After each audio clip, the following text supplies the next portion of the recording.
अच्छा, हाँ बताओ, ये है आपका वेरिएबल क्वेश्चन नंबर 1 सॉल्यूशन। क्या किस में प्रॉब्लम आ रही है बताओ।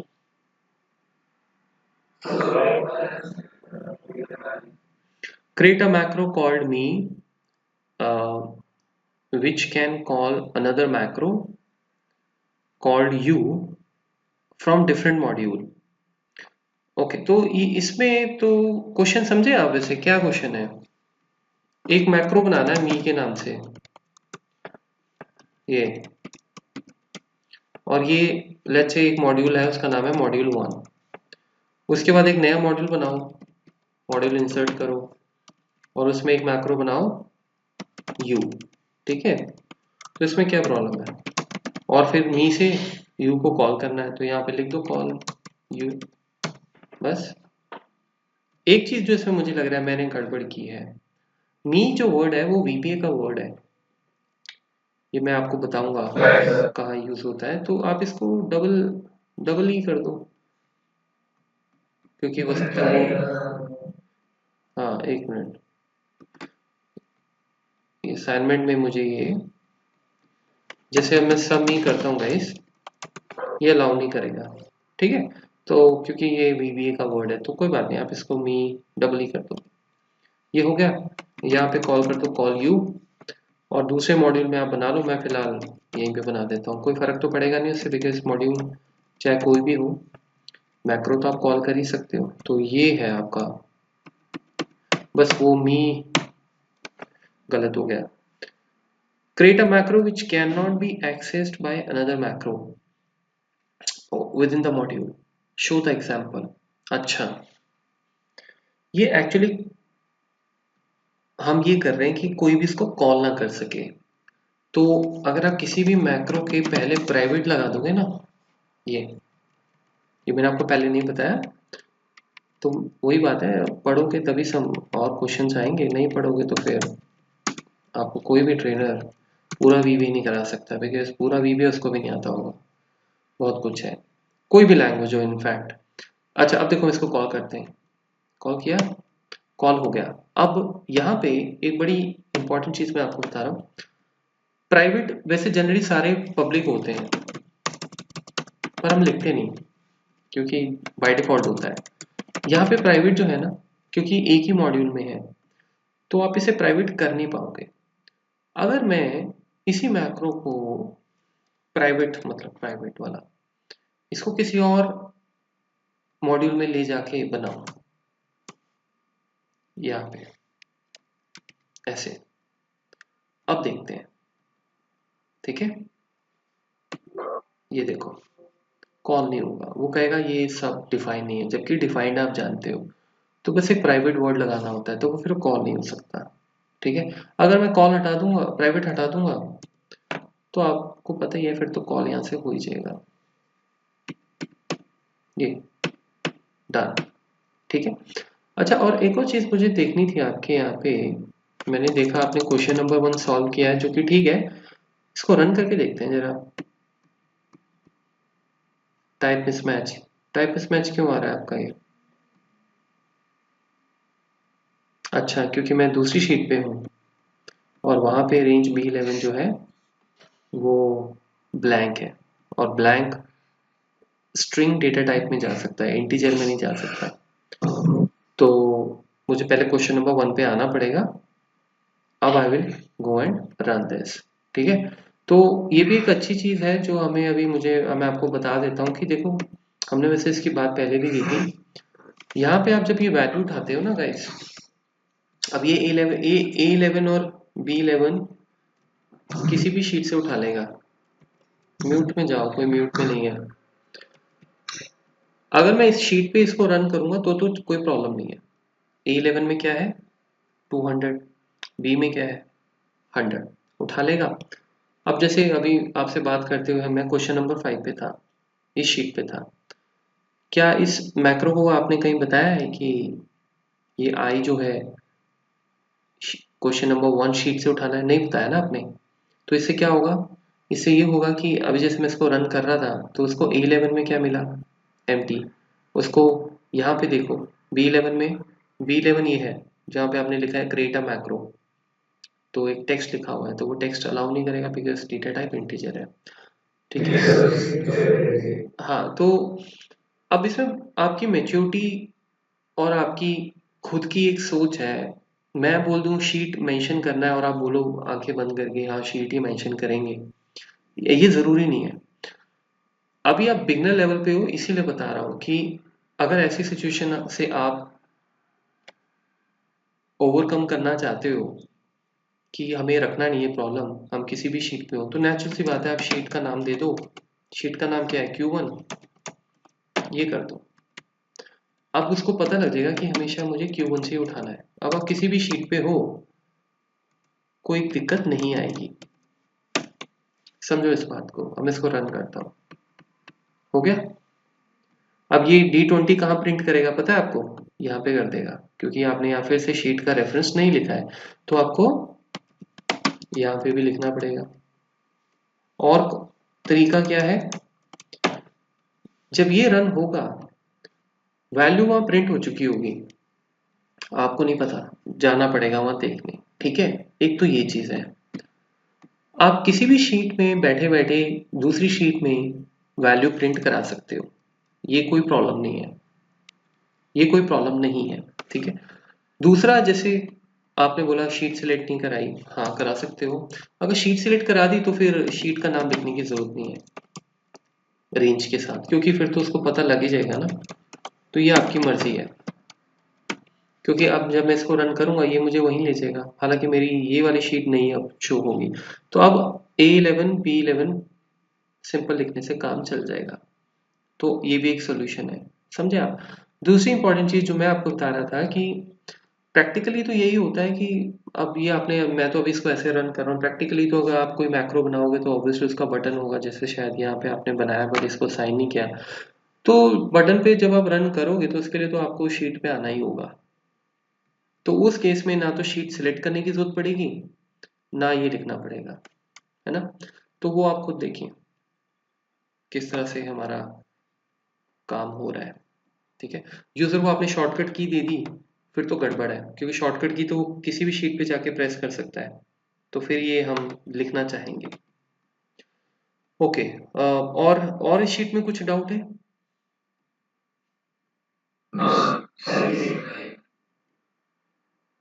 हम्म।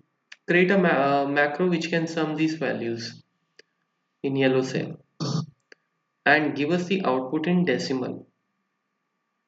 हाँ, तो इसमें क्या इशू है, सम करना है और इन दो नंबर को।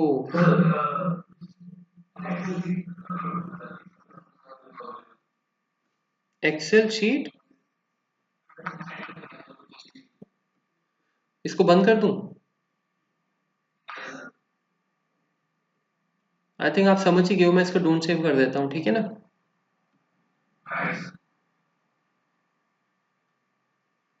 एक जगह प्राइवेट वर्ड लगाना है दूसरे मॉड्यूल में जाके, लेकिन क्योंकि सेम मॉड्यूल में प्राइवेट से कोई फर्क नहीं पड़ेगा, तो वो एक्सेस नहीं होगा, कॉल नहीं होगा। और दूसरा आपने, हाँ वो मी वाला, वो मेरी एक्चुअली गलती है, मुझे मी नहीं लिखना चाहिए था।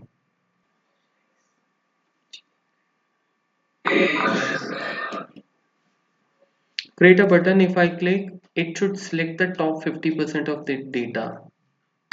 हाँ, तो टॉप 50% डेटा मतलब ये हो गया ना, आपकी डेटा में कितनी, कितनी रोज हैं आपकी, जैसे मान के चलो ये होंगी शायद ये, तो ये सिलेक्ट करना है। और टेबल अगर बढ़ जाए तो ऑब्वियसली 50% टॉप से लेना है। तो इसमें क्वेश्चन नंबर 1, इसमें तो बस यही करना है कि लास्ट रो निकाल लो अपने टेबल की और उसको डिवाइडेड बाय 2 कर दो। कौन सा है, ये है। हम्म। तो आपने क्या किया है, आप कहते हो कि आई और आपने G1 पे आप गए, अच्छा, और फिर आपने कहा कि इस सिलेक्शन से आपको नीचे जाना है, ओके, और नीचे जाके total number of rose count कर लेनी है। तो टोटल नंबर ऑफ रोज आपकी 10 होंगी, तो यहाँ पे 10 आ गया होगा। अब ये भी देखिए गाइस, ये कोड है, गूगल करोगे तो समझ आएगा। ठीक है। रोज डॉट काउंट जनरली हम इसको कंट्रोल अप एरो से भी कर सकते हैं, एक्टिव सेल रो से भी निकाल सकते हैं, लेकिन इसने इस तरीके से निकाला है। तो ये नई नई चीजें आप सीखोगे। जैसे हम ये भी कह सकते हैं कि मैंने आपको बताया था लास्ट टाइम, रेंज जीवन में जाने के बाद आप ये लिख सकते हो कि range selection dot and exhale down dot select. ठीक है ना। तो ये क्या करेगा, ये आपका कर्सर लास्ट रो पे ले जाएगा, ले गया। अब ये जो इसने लिखा है ये भी ठीक है, और आप ऐसे भी लिख सकते हो कि I equals to active cell, जो एक्टिव सेल का रो होगा अभी वो होगा इसके इसमें जैसे 10, इसको डिवाइडेड बाय 2 कर दो, तो आई में आपका वही वैल्यू आ जाएगा। अच्छा अभी क्या है कि इसने डिवाइड नहीं किया, तो मैं डिवाइड नहीं करना चाहिए था, बट कोई नहीं। एक्टिव सेल रो क्या आया, आई का आंसर क्या आया, 10 आ गया। जो विवेक ने किया है उससे भी वो 10 ही आएगा। ठीक है, वो अब मुझे वो पुरानी लाइंस को कमेंट करना पड़ेगा। तो ऐसे भी आप लिख सकते हो, मैं इसको कमेंट कर देता हूँ। ठीक है, तो आप ऐसे भी अगर करते तो आपको पूरे मार्क्स मिलते। बट इन्होंने जो कोड लिखा है वो ये कर रहा है कि यहाँ से वो नीचे भी जा रहा है, और रोज नीचे जाके ऑब्वियसली यहाँ रुकेगा वो, आप जानते हैं क्योंकि सिलेक्शन डॉट एंड है, तो उसकी रोज कैलकुलेट कर रहा है। तो अगर आपको ऐसे कभी रोज काउंट करनी हो आप कर सकते हो। आप कंट्रोल अप एरो भी कर सकते हो यहाँ से, तभी लास्ट रो पता लग जाएगी। उसके बाद आप क्या कर रहे हो, उसके बाद का मेन मुद्दा है। उसके बाद आप कह रहे हो range 8 and dot value is i/2। ये तो आप ये कह रहे हो कि टोटल रोज का हाफ मुझे यहाँ चाहिए, हाफ थोड़ी चाहिए।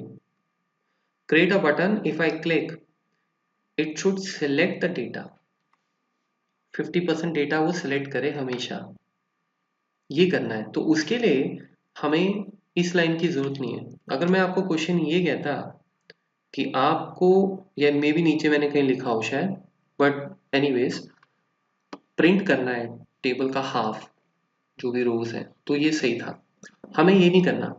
जब आपने आई एक बार कैलकुलेट कर लिया, या आपने आई कैलकुलेट किया, आप इसको डिवाइडेड बाय 2 कर दो। क्यों? क्योंकि फिर आपको ये पता लग जाएगा कि आपको टॉप से कहां तक जाना है डेटा सिलेक्ट करने के लिए। अब मुझे एक बात बताओ, कौन बताएगा? अगर मुझे G1 से, मान के चलो G1 से G5 तक डेटा सिलेक्ट करना है, तो क्या कोड लिखेंगे, कैसे करते हैं डेटा सिलेक्ट? G1 से I5 बताया था मैंने। हम्म, हाँ यूजिंग मैक्रो। नहीं, यूजिंग मैक्रो तो मैंने आपको तब बोला है कि भाई यार नए नए बच्चे हो तुम, ऐसे ऐसे सिंटेक्स को कहाँ याद करोगे जैसे इसमें लिखा है। मैं तो सिंपल पूछ रहा हूँ कि अगर मैं आपको बोलूँ G1 को कैसे सिलेक्ट करोगे, तो आप मैक्रो रिकॉर्ड करोगे। आपको पता होना चाहिए कि range G1 dot select code होता है, उसके लिए थोड़ी मैक्रो रिकॉर्ड करोगे। कर सकते हो बट ऐसा लेवल थोड़ी है हमारा, हम काफी कुछ कर चुके हैं। कैसे सिलेक्ट करते हो? अगर पूरा टेबल सिलेक्ट करना हो, G1 से कहीं भी जाना हो, I10 जाना हो, I5 जाना हो, क्या करते हैं आपको? अगर ये, हाँ,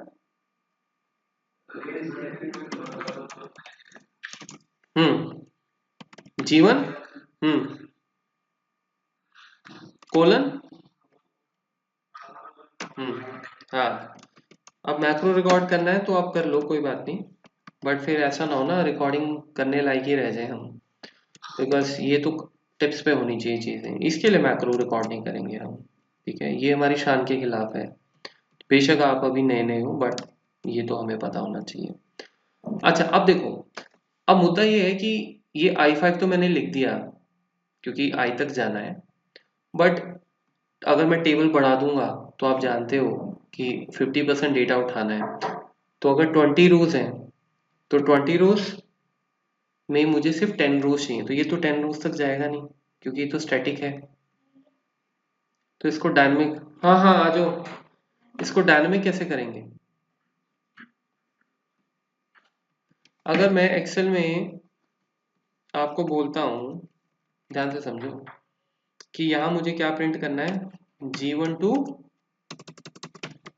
एक्सेल में चलता हूं आपको देखिए, ये मुझे प्रिंट करना है, मतलब यहां लिखना है, ठीक है, मान के चलो यहाँ पे G1:I5, या मैं ऐसे कहता हूं, तब आप ज्यादा अच्छा समझोगे, अलग अलग सेल में पड़ा हुआ है और मुझे इसका रिजल्ट चाहिए G1:I5, तो आप क्या करते हो, आप कहते हो भैया this and this and this, यही करते हैं ना, करते हैं कि नहीं करते, राइट।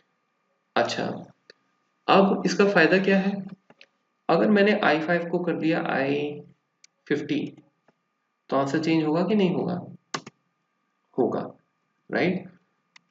अगर मैं नॉर्मली इसको ऐसे लिख देता G1:I5, तो ये अपने आप 15 ही होता, राइट।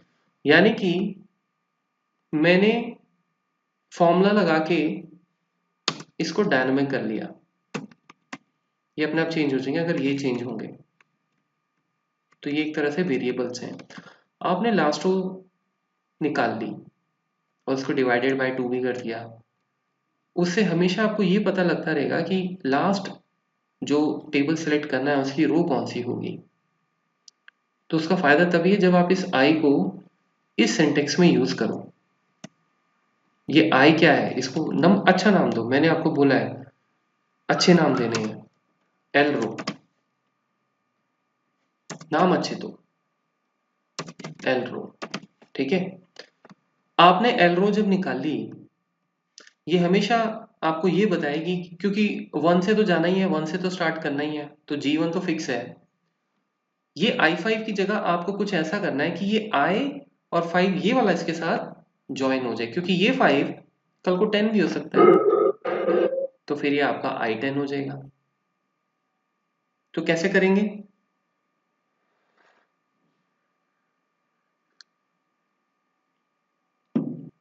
एक्सेल स्किल लगाओ अपने भाई, G1:I तो फिक्स रहेगा, ऐसे डबल कोट्स में डालने से चीज फिक्स हो जाती है, पता है आपको, राइट। कंकैटिनेट उसको किससे कर दोगे, एल रो से, हाँ ये। अब क्या होगा, G1 तो फिक्स है ना, G1 फिक्स नहीं होता तो फिर उसका भी लास्ट था, बट अभी तो फिक्स है। कोलन भी फिक्स होगा क्योंकि वो तो सिंटेक्स में ही आता है, आई भी फिक्स होगा बिकॉज डेटा नीचे बढ़ रहा है, कॉलम वाइज नहीं बढ़ रहा। आप कहते नहीं अगर कॉलम वाइज भी बढ़ रहा होता तो भाई फिर कॉलम निकालने का अपना हमारा हिसाब किताब होता है, पहले हम कॉलम निकालते हैं, ठीक है। तो पहले हम ये चीजें करेंगे तभी हम आगे जाके और कॉम्प्लेक्स सिचुएशंस पे बात कर सकते हैं। तो एल रो क्या है आपका 5, तो बेसिकली हो क्या रहा है, G1:I5 इस टाइम आपकी रेंज में सप्लाई हो चुका है, बात बन गई। अब अगर मैं इसे 2 रो उड़ा दूं, या ये उड़ा देता हूं, ठीक है,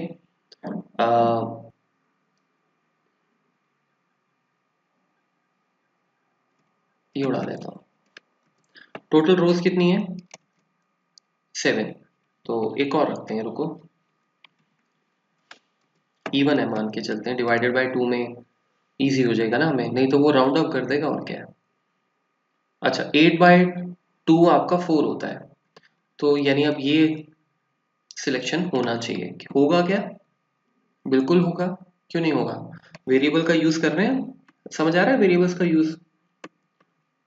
एल रो क्या निकल के आएगा, एल रो वैसे आइडियली तो 8 होना चाहिए ये वाला, लेकिन हम साथ ही साथ उसको डिवाइडेड बाय 2 भी कर रहे हैं तो 4 होना चाहिए, आ गया। तो G1:I 4 हो जाएगा, बस बन गया आपका टेबल डायनामिक। अब यहाँ पे आप अगर कोई ऐसी गलती करो तो मैं इस बात पे यही कहूंगा कि भाई आप पहले एक्सेल सीखो। कई स्टूडेंट क्या करते हैं, अब जैसे 4 आया था, मान के चलते हैं, मान के चलो ये शुरू में डेटा इतना था, तो आपने अपना दिमाग लगाया, सब किया और आपने यहाँ भी 4 लगा दिया, ये क्या बात बनी। अब क्या होगा, ये होगा, ये कहाँ तक जाएगा,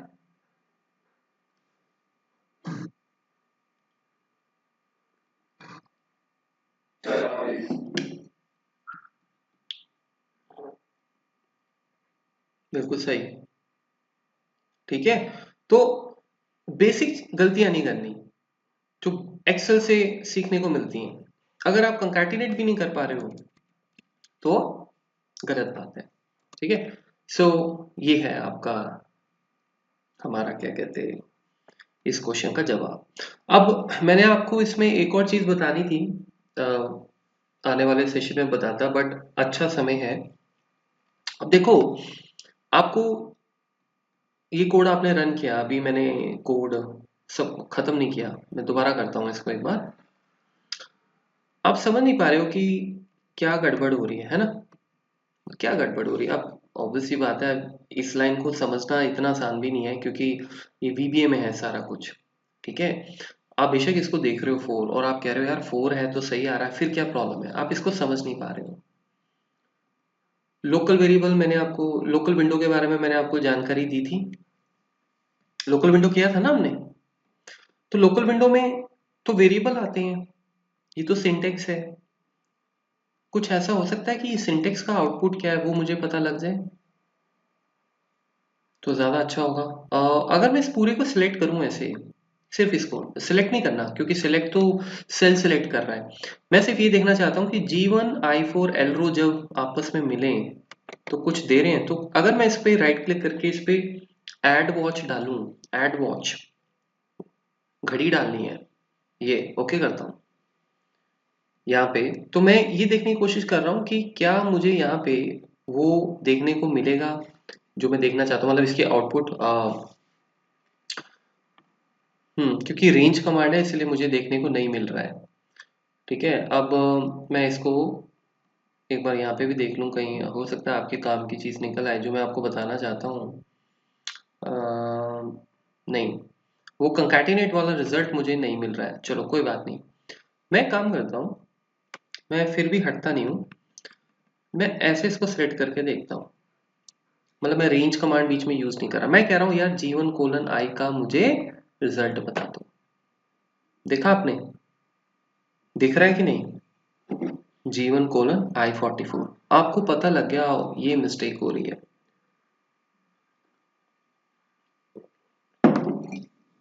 मैं हावर करने पे आ रहा है, मान के चलो मैं राइट क्लिक करके इसको ऐड वॉच कर लेता हूँ दोबारा से। अब रेंज में वर्ड मैंने सिलेक्ट नहीं किया,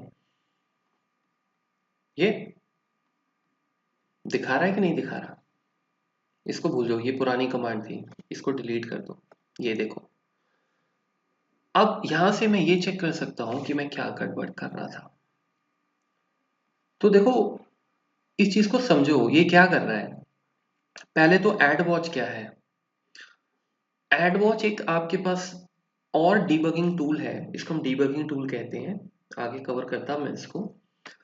कई बार क्या होता है कि जो हमारे सिंटेक्स है, जैसे हमने ये अब सिंटेक्स है, राइट, इस सिंटेक्स की कोई आउटपुट तो निकल ही रही होगी, आप भी समझते हैं, और एरर आ रहा है, तो मुझे अब समझना है कि यार आउटपुट है क्या। एक्सेल तो है नहीं कि मुझे एकदम दिख जाए फॉर्मूले में जाके।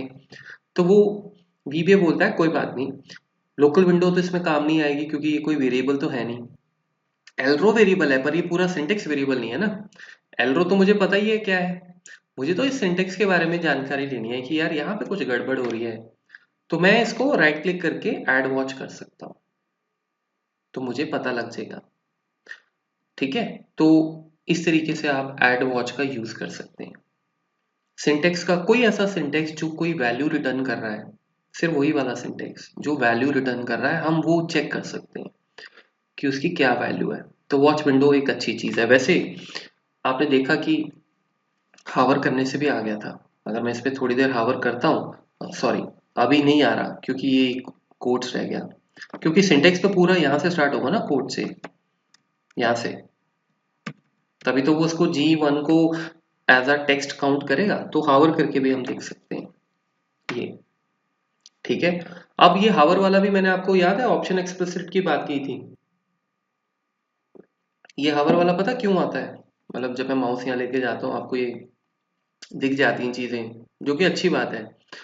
ये इसलिए आती है क्योंकि आपके टूल्स में, यहाँ पे ऑप्शंस में जब हम जाते हैं, ये ऑटो डेटा टिप्स ऑप्शन हमेशा सिलेक्ट होती है। हमने इसके बारे में बात की थी लास्ट टाइम। अच्छा, मैं ऑटो डेटा टिप्स एक बार अनचेक कर लेता हूँ। ये बाय डिफॉल्ट ऑन रहती है, तो इसलिए हम इसको, अब जो चीज़ बाय डिफॉल्ट मिल रही है उस पर आप कभी सोचोगे भी नहीं यार ये एक्चुअल में आता कैसे है बैकग्राउंड से, है ना, तो आपको पता होना चाहिए। अब देखो मैं इसको रन करता हूँ, अब नहीं आ रहा।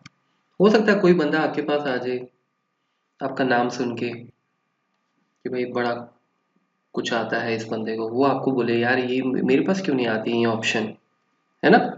तो उस केस में आप, कभी उसने ये ऑप्शन अनचेक कर दिया हो गलती से, तो आप उसको ऑप्शन में जाके ऑन कर दो, बिकॉज इस ऑप्शन का तो फायदा ही फायदा है, नुकसान तो है नहीं। तो बाकी भी करेंगे धीरे धीरे। तो इस तरीके से आप अपना डेटा जो है 50% हमेशा सिलेक्ट कर सकते हैं। और कौन सा क्वेश्चन है इसमें बताओ। बस, ओके, गुड जॉब। सो ये मैं इसको कॉपी कर देता हूँ, क्योंकि इसको आप यहाँ पे